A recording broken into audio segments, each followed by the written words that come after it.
Today is Wednesday, which means it's Worldview Wednesday.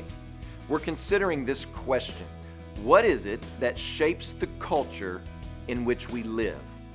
Last week, we talked about the influencer of inventions.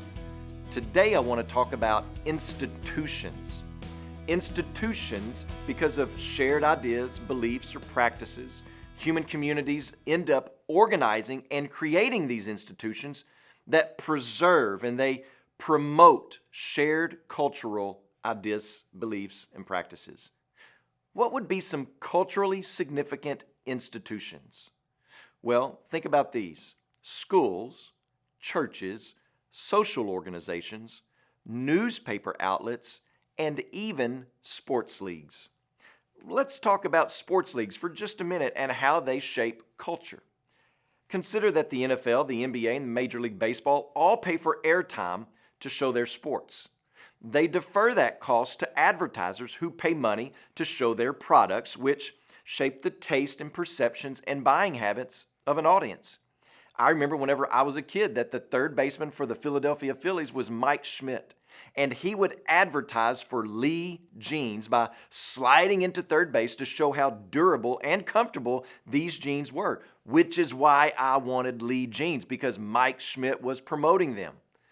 Well, today the stakes are different and the agendas are different.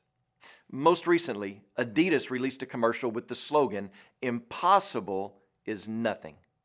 The commercial goes on to praise the accomplishments of the abilities of women athletes, including and very specifically trans women. The message and the agenda was clear. It's not impossible for a man to be a woman. The trouble is, it is literally impossible.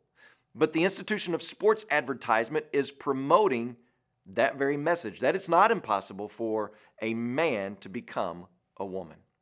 In other words, institutions matter. The New York Times is an institution that shapes and affects our culture. Universities are probably the biggest type of institutions that shape and affects our culture. But your local elementary school is an institution that shapes the culture as well. The type of institutions that we embrace and that we endorse affect our thoughts on sexuality and masculinity, femininity, what we see as rules of engagement, or what types of circles we are to run in. So as Christians, we must be wise as to which institutions we let in our lives and in our homes and how we interact with them. As you pray today, please remember Tracy Miller and his family, our missionaries in Georgia. And also remember the Nyanja Lifeword broadcast that's heard throughout Malawi and Zambia.